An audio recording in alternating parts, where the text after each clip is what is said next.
오늘 성경 말씀 보도록 하겠습니다. 우리 같이 오늘 보실 말씀은 신약 성경 219면에, 제가 가지고 있는 성경은 신약 성경 219면에 사도행전 18장 24절부터 19장 7절 말씀까지를 제가 한 절 읽고 여러분들 한 절 읽고 교도하며 읽도록 하겠습니다. 사도행전 18장 24절부터 19장 7절 말씀까지를 제가 한 절 읽고 여러분들 한 절 읽고 교독하여 읽도록 하겠습니다. 알렉산드리아에서 난 아볼로라 하는 유대인이 예배소에 이르니 이 사람은 언변이 좋고 성경에 능통한 자라.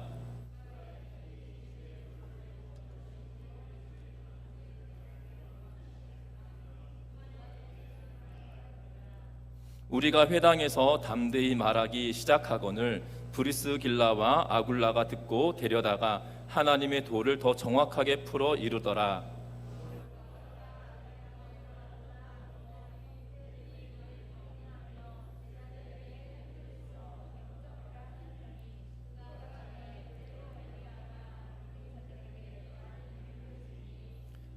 이는 성경으로서 예수는 그리스도라고 증언하여 공중 앞에서 힘있게 유대인의 말을 이김이러라.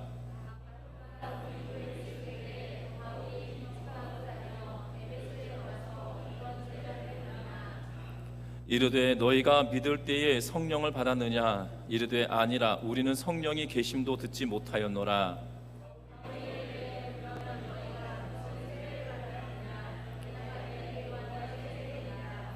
바울이 이르되 요한이 회개의 세례를 베풀며 백성에게 말하되 내 뒤에 오시는 이를 믿으라 하였으니 이는 곧 예수라 하거늘. 바울이 그들에게 안수하매 성령이 그들에게 임하심으로 방언도 하고 예언도 하니. 아멘. 우리 서로 인사 나누고 말씀 나누겠습니다. 메리 크리스마스. 성탄절이 되면 많이 들려지기도 하고 또한 많이 읽혀지기도 하는 미국의 소설가 오헬리의 작품 크리스마스의 선물이라고 하는 단편이 있습니다. 이 단편의 내용은 이렇습니다. 한 도시에 가난하지만 사랑이 넘치는 부부가 있었다고 합니다. 그들의 이름은 짐이고 델라라고 불려지는데요. 성탄절이 다가오자 두 사람은 걱정하기 시작했다고 합니다. 그 이유는 서로에게 선물을 꼭 해주고 싶은데 너무나도 가난했기 때문에 선물을 해줄 수 있는 형편이 되지 않았다는 거예요. 그래서 남편 짐은 아내의 긴 머리에 꽂을 수 있는 머리핀을 사기 위해 마음을 먹고 자신이 가지고 있던 시계를 팔기로 결정했습니다. 아내 델라는 남편에게 시계 줄을 선물하기로 결정하고 자신의 긴 머리를 자르기로 하였습니다. 두 사람은 시장으로 나가서 선물을 구입했습니다. 그리고 짐과 델라는 서로를 기쁘게 할 마음을 가지고 거의 비슷한 시간에 집에 도착했습니다. 짐은 머리핀을 들고 아내의 머리에 꽂아주려 했지만 아내의 머리카락은 이미 짧게 잘려진 이후였습니다. 델라 역시 시계줄을 들고 있었으나 남편에게는 이미 그 시계가 없는 그러한 상태였습니다. 준비된 선물은 쓸모가 없게 되었지만 둘은 곧 부둥켜 안고 행복의 눈물을 흘렸다라는 줄거리의 내용이 이 오헬리의 단편의 크리스마스의 선물이라고 하는 책의 내용인데요. 분명한 것은 이 둘의 사랑이 우리의 마음을 녹여주고 또한 모두가 그리스도의 사랑을 넘치게 만들어주는 그러한 이야기가 아니겠나라는 생각이 들어집니다. 분명한 것은 교회 공동체가 예수 그리스도의 탄생을 축하하는 이 성탄 25일 아침이 될 텐데요. 저와 여러분들이 예수님의 탄생을 기뻐하는 것으로만 그치는 것이 아니라 그 예수께서 이 땅에 오신 이유가 무엇인지를 명확하게 인지하고 오신 예수 그리스도에 대하여 그 목적에 따라 저와 여러분들이 살아내는 은혜가 있으시기를 주의 이름으로 부탁드립니다. 특별히 오늘 성경은 사실 이 절기 성탄절이나 부활주일이나 절기가 되면 설교하기가 참 어려운 것 같아요. 왜냐하면 절기는 이 주제가 정해져 있는 날이잖아요. 추수감사주일이면 추수감사, 부활주일이면 부활주일, 성탄절이면 성탄절, 이게 정해져 있다 보니까 말씀을 전하기가 참 어려운 것 같아요. 그런데 우리가 계속 성경 본문을 읽어오고 있는 게 사도행전 말씀이다 보니 오늘 본문에 특별히 저와 여러분들이 그리스도의 탄생만 기억하고 예수님의 오심만을 생각하며 즐거워할 일이 아니라 저와 여러분들이 예수께서 이 땅에 오심은 그 하나님의 사랑 때문에 이 땅에 오셨고 그가 죽으시기까지 순종하는 삶을 살아가셨을 뿐만 아니라 그 순종의 결과로 저와 여러분들이 예수를 믿으면 구원받는다라는 사실들을 우리가 경험했다는 겁니다. 그런데 우리는 구원을 받았다라고 표현을 하다 보니 우리는 구원받은 것으로만 그쳐지며 우리의 삶은 하나님이 기뻐하신 삶보다도 내가 구원받았기에 때로는 신앙의 여정에 흔들리고 넘어져도 거리낌 없이 살아갈 때가 있다는 거죠. 그런데 성경은 그렇게 말하지 않고 뭐라고 이야기하냐면 우리가 구원을 받고 난 이후부터 우리가 하나님 앞에 설 때까지 구원을 이루어가는 과정이고 또한 하나님 앞에 서는 것은 우리가 구원을 완성하는 것이다 라는 의미로 성경은 바울이 받았다, 이룰 때까지 이루고 있다 라는 표현으로 사용하고 있다라는 사실이에요. 그래서 저와 여러분들이 예수께서 이 땅에 오신 목적에 따라 저와 여러분들이 구원을 받음으로만 그치는 것이 아니라 그리스도의 장성한 분량에 이르도록 더 온전한 믿음으로 자라갈 수 있는 우리 전미중학교 온 성도님들 되셨으면 좋겠는데, 특별히 오늘 성경의 말씀에 보면 더욱 온전하게 자라가는 자로 오늘 아볼로를 기록해 놓고 있는 것을 보게 됩니다. 특별히 오늘 성경 말씀은 바울 사도가 행하는 일들, 그리고 사도들이 행하였던 일들을 누가가 이 사도행전을 글로 기록해 놓고 있는데, 특별히 24절부터 시작하여서 오늘 읽었던 19장 7절 말씀까지는 어찌 보면 지금 이 1차 전도 여행, 2차 전도 여행을 끝나고 3차 전도 여행이 시작되었거든요. 그러면 이 6절 말씀까지, 19장 6절 말씀에 보면 바울이 그들에게 안수하매라고 하면서 바울에 대한 사역들을 다시 한번 시작하고 있어서 18장 23절 말씀부터 통하여서 보면 얼마 있다가 떠나 갈라디아와 부르기아 땅을 차례로 다니며 모든 제자를 굳건하게 하니라 라는 말씀이 3차 전도 여행의 시작이기에 어떻게 보면 오늘 이 아볼로에 관한 기사는 특별히 기록하지 않아도 될 것임에도 불구하고 오늘 누가는 이 아볼로에 관하여서 집중하고 있는 것을 보게 된다는 사실입니다. 특별히 아볼로가 어떻게 더욱더 온전한 자로 자라가고 그를 통하여 하고 있는 일들이 무엇인지를 보면서 예수 그리스도의 탄생을 기억하고 믿음으로 살아내기를 원하는 저와 여러분들 또한 더 온전하게 자라갈 수 있는 믿음의 성도님들 되시기를 주의 이름으로 부탁드리는데, 먼저 오늘 24절 말씀부터 28절 말씀까지 조금 긴데요, 한번 같이 읽도록 하겠습니다. 같이 읽습니다.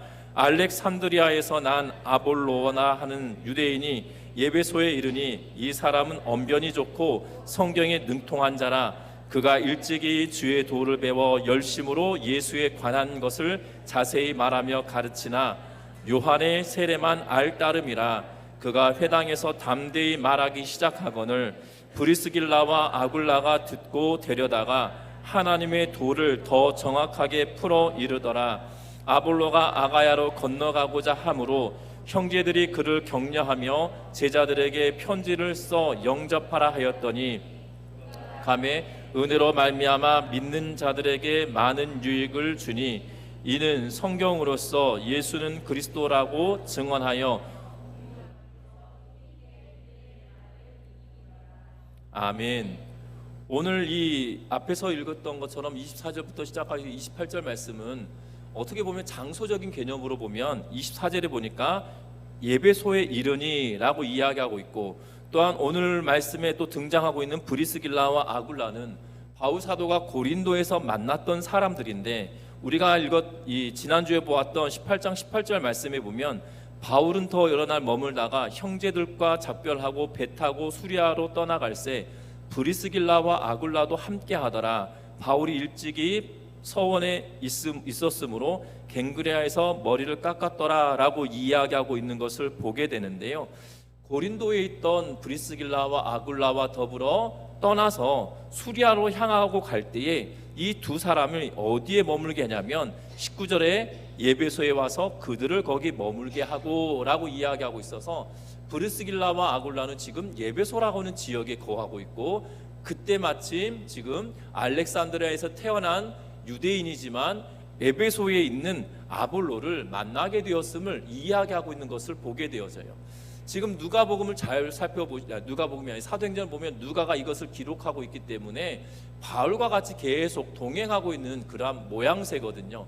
그러면 이 수리아 안디옥으로 가서 다시 전도여행을 떠났기 때문에 지금 훅 어디로 가야 되냐면, 바울이 윗지방으로 다녀 예배소에 와서 어떤 제자들 만나니? 라고 이야기하면서 지금 23절에 보면 갈라디아 부르기아를 떠나서 예배소까지 지금 걸어가는 육로를 통해서 가고 있는 그러한 여정의 길인 것을 보게 되어져요.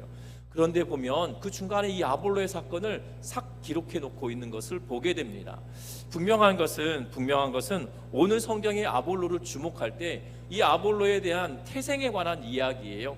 뭐라고 이야기하냐면 알렉산드리아에서 난 아볼로라고 하는 유대인인데요, 이 사람은 어떤 특징을 가지고 있냐면 언변이 좋고 성경에 능통한 사람이다 라고 이야기하고 있는 것을 보게 되어집니다. 성경에 능통할 뿐만 아니라 언변도 좋아서 말 재간도 되게 좋은 사람, 논리적으로 잘 말하는 사람, 그러한 인물이라는 거죠. 어떻게 보면 이 당시 상황으로선 보기 드문 그러한 인물이기도 하다라는 사실입니다.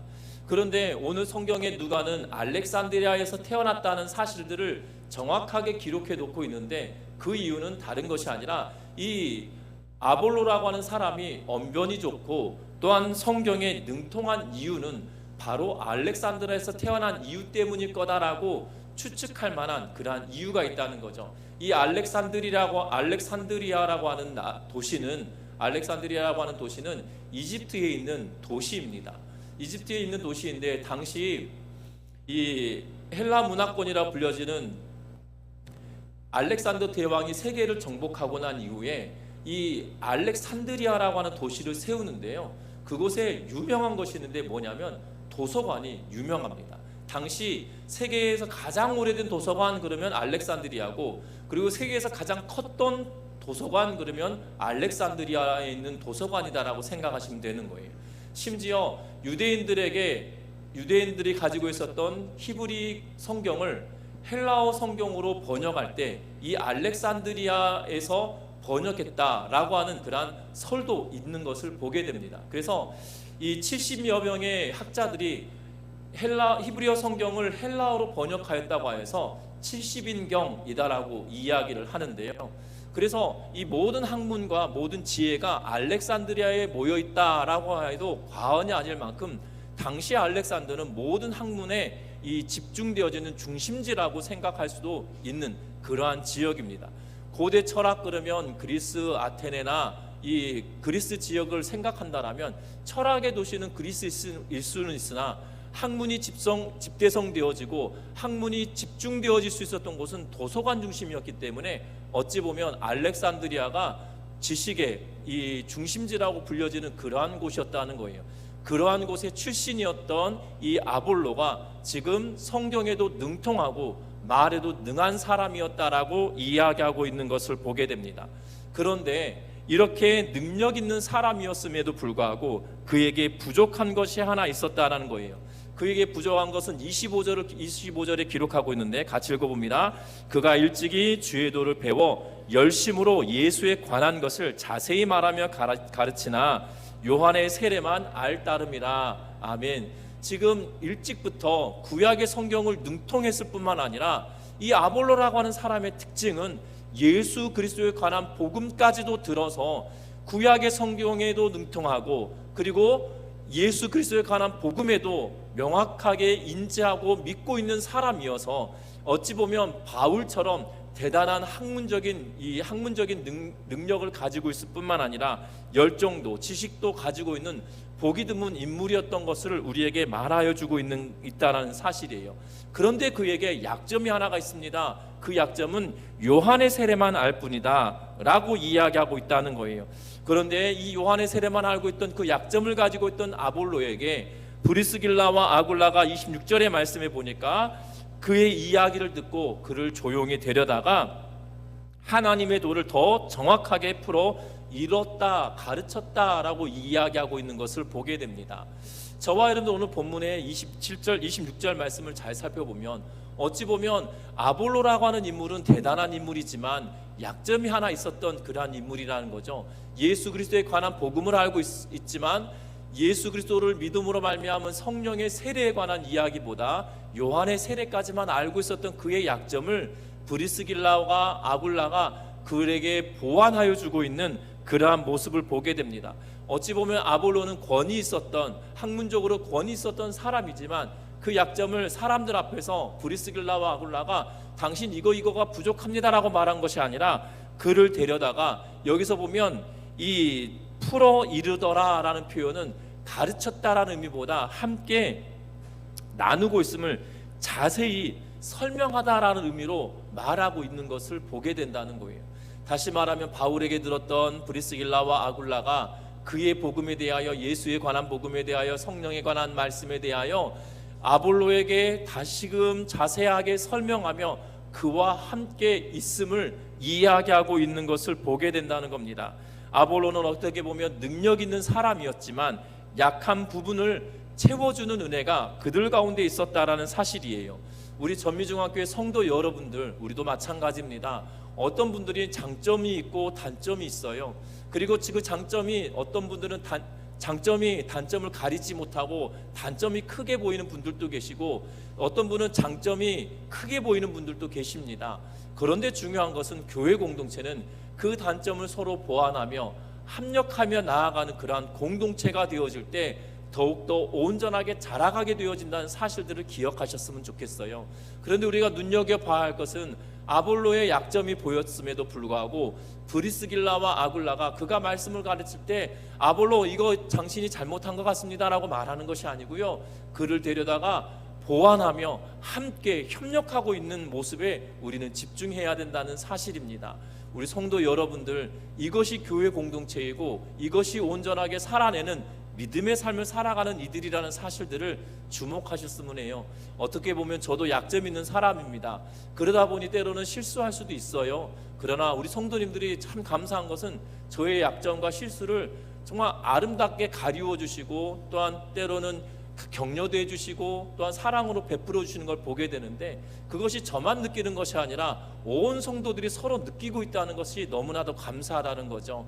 우리 모든 성도님들이 이 모습이 변치 않고 하나님이 오시는, 아니 하나님께서, 예수 그리스도께서 이 땅에 다시 오시는 그날까지 서로 사랑하고 약점을 보완해주고 격려하고 칭찬하며 살아내는 우리 전미중학교의 온 성도들 되시기를 주의 이름으로 부탁드립니다. 뿐만 아닙니다. 오늘 성경의 말씀에 보면 이 아볼로가 27절 말씀에 보면 아가야로 건너가고자 합니다. 그리고 아가야로 건너가고, 아가야로 건너간다는 것은 이 그리스 반도로, 그리스 지역으로 넘어간다는 의미예요. 그리고 19장 1절에 보면 아볼로가 고린도에 있을 때에 라고 기록하고 있는 것을 보게 됩니다. 결국 아볼로가 아가야로 건너가 유익을 주고, 그리고 이 고린도라고 하는 지역에까지 가서 그가 머물게 되어지는 것을 보게 된다는 겁니다. 어찌 보면 바울 사도가 지금 고린도에 얼마간 머물렀습니까? 바울 사도가 고린도에 1년 6개월을 머물렀다라고 18장 11절에 기록해 놓고 있거든요. 바울 사도가 1년 6개월 동안 고린도에 머물면서 복음을 전하고 있고, 그러다가 총독이 바뀌었음에도 불구하고 그곳에서 복음을 잘 전하고 난 이후에 그가 고린도를 떠나왔습니다. 어떻게 보면 바울 사도로 인하여 말씀을 배웠던 그들에게 아볼로라고 하는 인물이 함께 해줌으로 말미암아 그 교회가 더욱더 든든하게 세워지고 있음을 우리는 성경을 통하여 볼 수 있다라는 사실이에요. 특별히 고린도전서의 말씀을 통해서 보면 고린도전서 3장 6절에 뭐라고 기록하고 있냐면 이렇게 말합니다. 나는 심었고 아볼로는 물을 주었으되 오직 하나님께서 자라나게 하셨나니 라고 이야기하면서, 바울이 고린도에 있는 성도들에게 편지를 쓰면서 바울도 아볼로도 동급인 것처럼 이야기할 뿐만 아니라 서로 협력하고 은사대로 섬겼다라는 표현을 쓰고 있죠. 바울은 심었다, 아볼로는 물을 주었다 라고 하면서 그들의 역할이 다르고 그들의 은사가 달랐음을 이야기하고 있는 것을 보게 되어집니다. 어찌 보면 고린도라고 하는 지역에 바울 사도가 1년 6개월 동안 있고 난 이후에 그 후에 뒤에서 말씀으로 더욱더 가르칠 수 있는 그러한 사람이 부족할 수도 있는 그러한 상황이거든요. 왜냐하면 초대교회에 우리 한국교회도 마찬가지였지만 목회자들이 많지 않았던 이 과거 시대를 보면 이 1년의 세례를 받는 시간들이 많지가 않아서 넘겨져 가는 그러한 일들도 보게 됩니다. 저희 형제가 6남매인데요. 그 중에 3명은 유아 세례를 받고 3명이 유아 세례를 못 받았어요. 저희 아버지가 목사님이셨음에도 불구하고 3명은 유아 세례를 받고 3명은 유아 세례를 못 받았습니다. 그 이유는 아버님이 목회를 늦게 시작하셨거든요. 41살에 목사 안수를 받으셔서 그 이전에는 그냥 집사님이셨어요. 그래서 시골 교회는 이렇게 목회자가 있지 않으니까 이 당회장 목사님이 그 양 집사님 당신이 이 교회 설교 좀 해가지고 설교하는 집사님으로 시작을 하신 것 같아요. 그러다 보니 목회자들이 이렇게 오셔가지고 세례를 베풀어야 되는데 그 목사님들이 세례를 본교회를 놔두고 와서 세례를 베풀어야 되는 상황이 되다 보니까 그 때를 못 맞추면 유아 세례를 놓치게 되는 거예요. 지금은 유아 세례가 이 헌법이 바뀌어가지고 다르지만 제가 어렸을 때만 하더라도 만 2세 때까지만 유아 세례를 줄 수 있으니까 그 시기를 놓쳐버리면 힘든 거예요. 유아 세례를 받을 수 없는 거예요. 그래서 3명은 받고 3명은 못 받았다라고 이야기하시는데 우리 한국 교회도 1900년대를 살아가고 있는 우리들에게도 그러한 일들이 있었는데요. 1세기 예수님께서 죽으시고 사도들이 있었던 그 시대에는 더했으면 더했지 덜하지는 않았을 거라 이 말이죠. 그런데 그러한 때에 아볼로라고 하는 인물이 얼마나 귀중한 인물이었겠어요. 그런데 그 인물이 지금 고린도에서 사역을 하면서 바울을 대신하며 그의 은사대로 사역을 감당하고 있는 모습을 보게 된다는 거예요. 여러분들, 우리는 각각의 은사를 하나님께서 주셨다는 겁니다. 우리 전미중앙교회를 향해서도 각각의 은사를 주셨어요. 다 똑같이 주지 않으셨거든요. 그런데 우리는 남의 떡이 커 보인다고 남의 은사가 더 커 보이는 것처럼 생각되는데 아닙니다.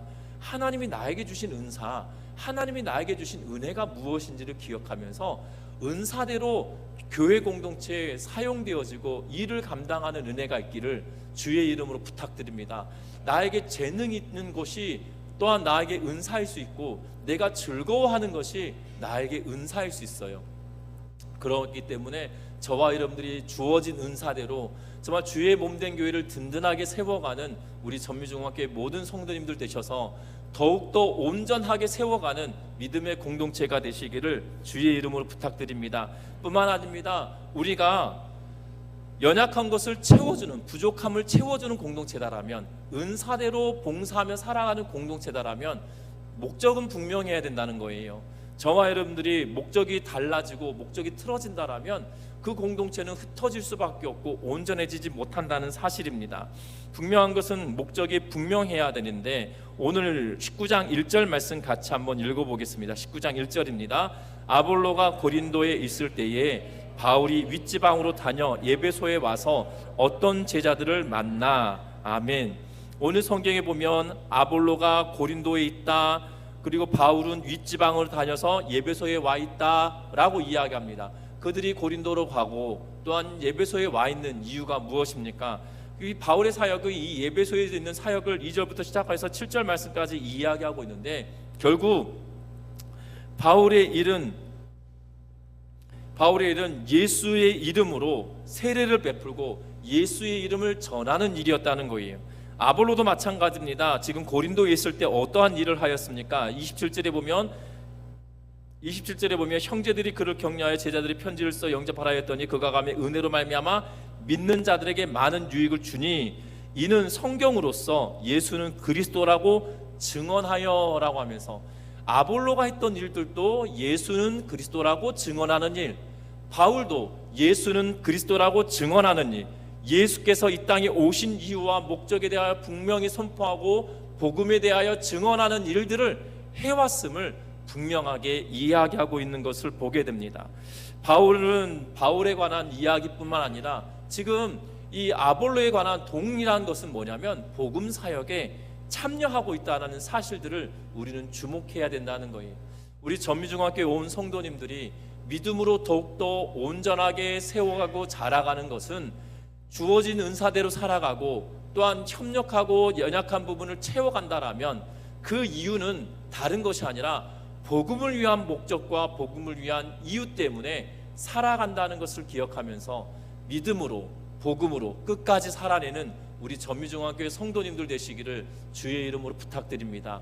그래서 우리의 믿음이 그냥 이 수준에 머무는 것이 아니라 그리스도의 장성한 분량에 이르기까지 점점점 자라가서 저와 여러분들 통하여 이 땅에 하나님이 어떠한 분이시고 예수 그리스도는 어떠한 분이신지 저와 여러분들 통하여 증명되어지고 드러낼 수 있는 우리 모두가 되어져서 우리 공동체가 더욱더 아름답게 하나님께서 사용하시는 그러한 교회 공동체가 되시기를 주의 이름 부탁드립니다. 말씀을 맺으려고 합니다.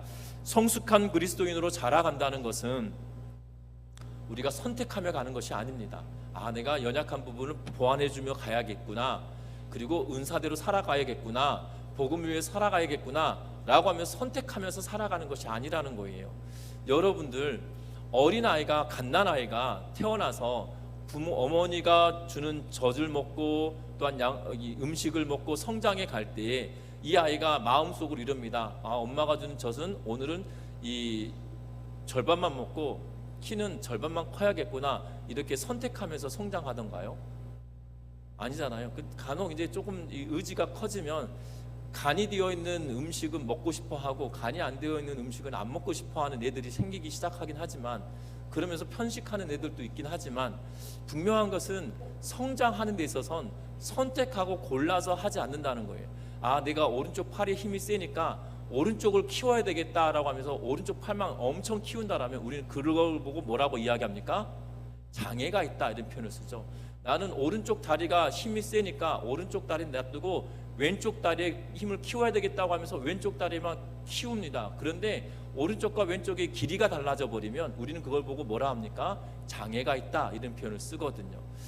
성도들도 마찬가지입니다. 선택하면서 갈 것이 아닌 필수적인 거예요. 저와 여러분들이 협력하고 연약한 부분을 보완하고 또한 주신 은사대로 살아가고 복음을 위한 목적으로 살아가는 것은 우리가 선택의 여지가 아닌 당연히 해야 될 것이고 자연스럽게 해야 된다는 사실이에요. 저와 여러분들이 이 땅의 삶을 살아갈 때 우리가 이해하는 폭으로만 사랑하고 이해하는 폭으로만 아낄 것이 아닌 정말 하나님 편에 서서 서로 아끼며 또한 은사대로 살아가고 복음을 전하며 살아냄으로 말미암아 우리의 믿음이, 개개인이 정말 믿음이 성장하고 우리 교회 공동체 전체의 믿음도 성장하여서 온전하게 자라가는 은혜가 저와 여러분들 가운데 충만하여지시기를 주의 이름으로 부탁드립니다.